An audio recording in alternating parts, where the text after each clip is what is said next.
Welcome to Motor Track Tests, where we take the latest and greatest performance cars to the limit at the challenging Bryant Park Hill Climb circuit. We'll do a deep dive on the car's dynamics, try the different drive modes, and then wrap it up with a track score.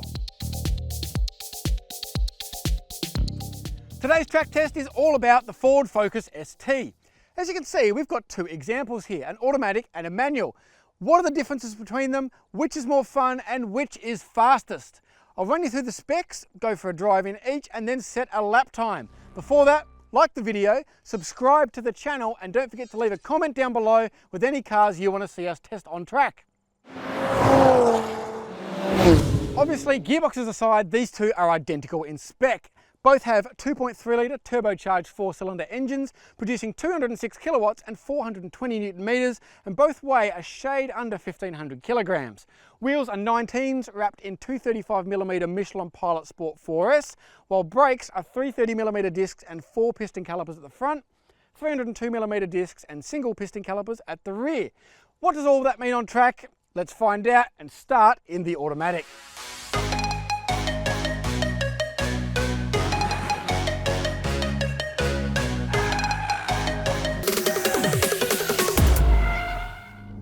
Okay, Ford Focus ST. Let's start in the automatic.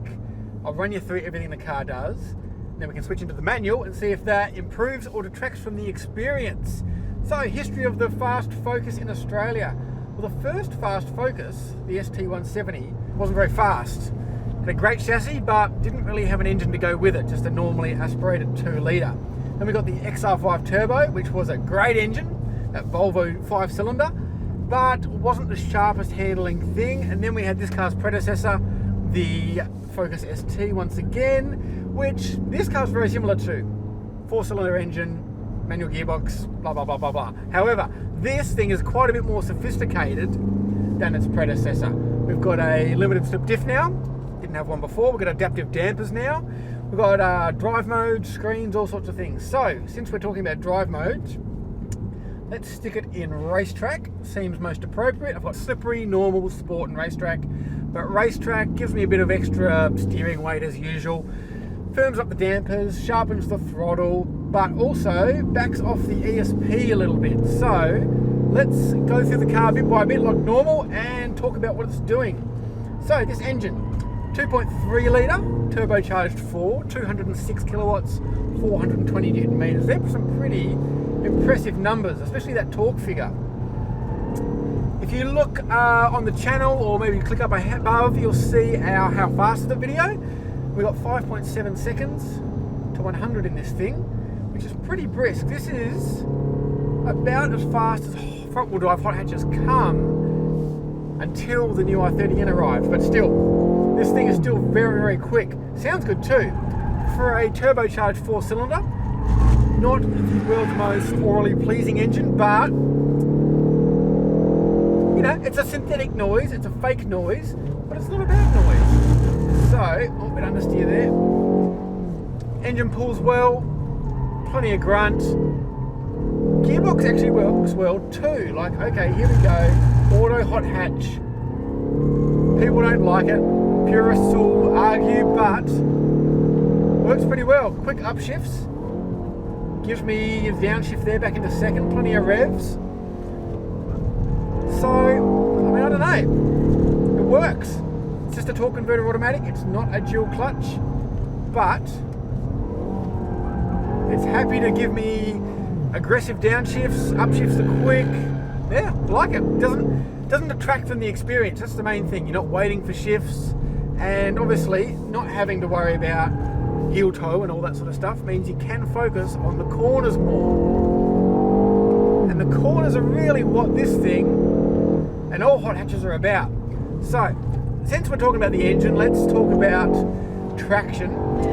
The diff is pretty aggressive in this thing. I've got some torque steer, as you can see, wrestling the wheel a little bit over these cambers and these curbs. Bit of understeer there, you can probably hear it through the camera. Brrr. Ugly noise, but that's okay. It just means we're getting closer to the limit.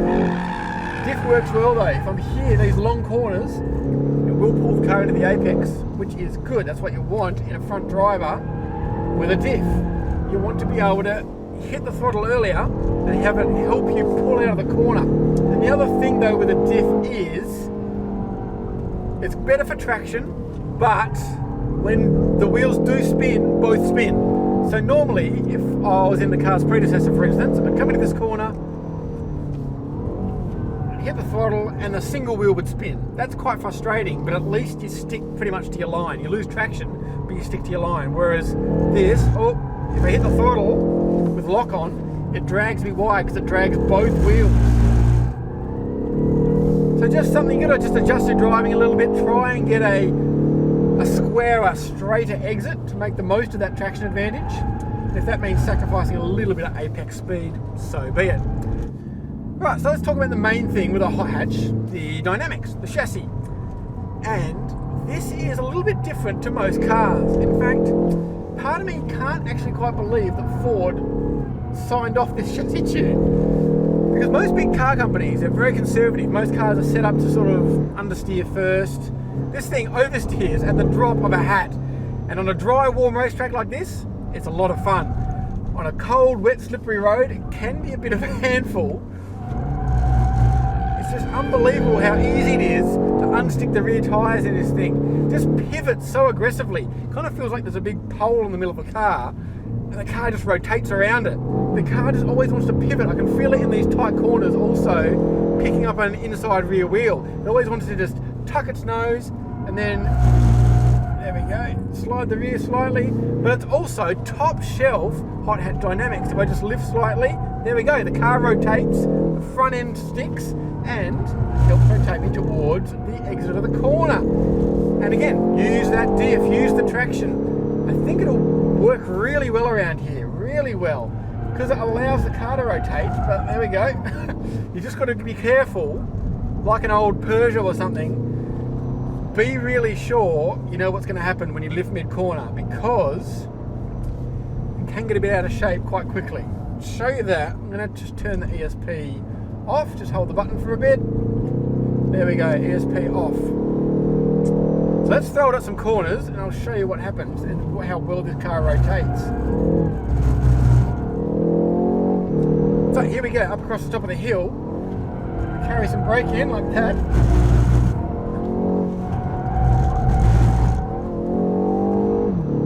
Especially in these faster corners. There we go, bit of oversteer.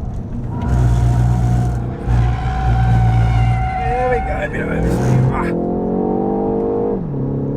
It's actually better here than I thought. I thought it might be a bit of a handful, but it's still actually pretty stable. Whereas wherever I drove this car on the road recently, yeah, you had to be awake. You had to be really awake because the rear would often slide before the front. That's always a good feeling when you lift mid-corner, the nose tucks in. Those who say front-wheel drives can't be fun need to drive one of these things. If I had to nitpick, the engine is a little bit soft at the top end, a lot of torque, but I think peak power is developed at 5,500 RPM, and it kind of feels like it. Once you get above that towards the red line, which is at 6.5, the engine can feel a little bit soft. It's usually better to just change up and use the torque. Well, it's not actually as lively on track as I thought it might be. It just feels nicely adjustable. So, there's plenty to like here in this automatic version. Good chassis, strong engine, gearbox isn't a hindrance. So, let's swap into the manual and see if things improve or go backwards.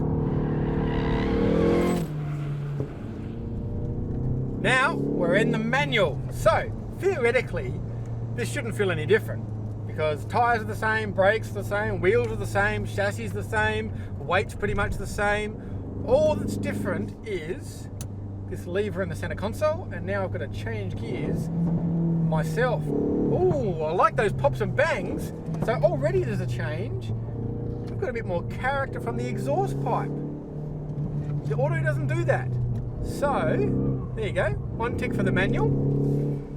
To be honest, the biggest change in behaviour is probably going to be tyre condition. That automatic's on pretty tired tyres, pardon the pun, whereas this one is quite fresh.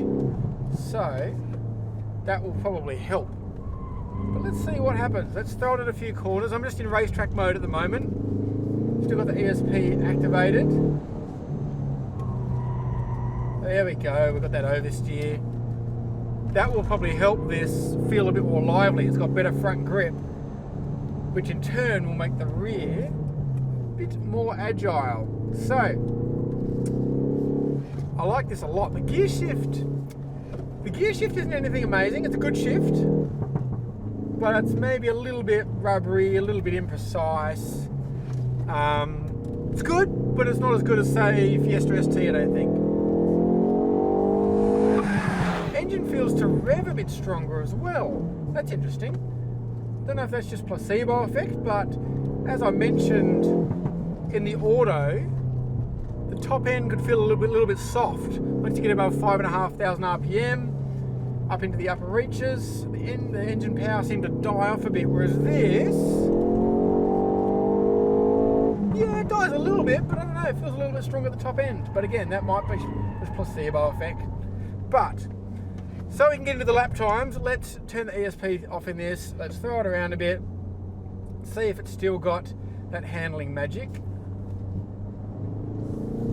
and go from there. So there we go, yep. That comes around. Of course, the main thing is, I've got to shift my own gears, and that's always fun. It's always fun, especially when you got a heel toe into corners. Brakes in this thing are a little bit, I'm not going to say dead, but they don't offer a lot of feedback. You sort of stamp on the pedal and it does stop, but I don't necessarily have the same feel that I might get from other cars. That said, pedal placement's good, easy to heel toe, easy to shift quickly. Nice. This is flowing nicely. One thing though, when the front gives up, that I didn't mention in the auto, when the front gives up, it does kind of go into sort of scrubby understeer. The front end bites really well, but if it does slide wide, tend to just sort of get this like that. Brrr. And the back comes around, which isn't a very nice feeling. If you're trying to drive neatly, it's not a very nice feeling at all, that sort of understeer that just, you sort of wait for it. It's not like the tyres gently slide sideways. They kind of scrub across the thing and just, it's a nasty feeling. Anyway, that's okay. Diff has strong traction still. You've got to wrestle with the wheel a little bit, but once you got the foot down, it grabs into the tarmac. Oh, I do love that. It's one of my favourite things in this car. You just sort of rotate it into these long corners, just balance it on the throttle, there you go, lift, oh, back comes around. It's only got to be really subtle. It's just a flex slightly of my right foot on the accelerator, and it just changes the pitch of the car and just rotates it slightly. It's really nice. This is a really impressive hot hatch. It's a lot of fun. The car's always moving around just subtly, here and there. I still always find the front wheel drive oversteer a little bit scary, unless you've got plenty of space to play with, but it's also really fun and satisfying when you get it right. Corner here where you can really throw this thing around, come over this crest, grab some brake, oversteer. So, we're going to answer to one question, which is more fun? The manual gets the tick, not just because I'm involved with changing my own gears, although that doesn't hurt because, like I said, we've got a good pedal placement, easy to heel toe, but also because it's got a bit more character. Constantly got the exhaust going, pop, pop, pop, pop, pop, pop, pop, pop, which always puts a smile on my face. And, I don't know, the engine does feel a bit stronger. Maybe it's just a different car, I don't know. So, the manual gets the nod for being more fun, but will it also be the fastest? Let's stick the helmet on and find out.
Automatic Focus ST exactly matches the i30N DCT with an impressive 1 minute 8.7 second lap. But the manual is even quicker, clocking a 1 minute 8.5 to make it our fastest front driver so far. But I reckon that's down to its fresher rubber and that the auto is actually the slightly quicker car around here. However, the manual is fractionally more fun, but both really deserve a track score of 8.5 out of 10.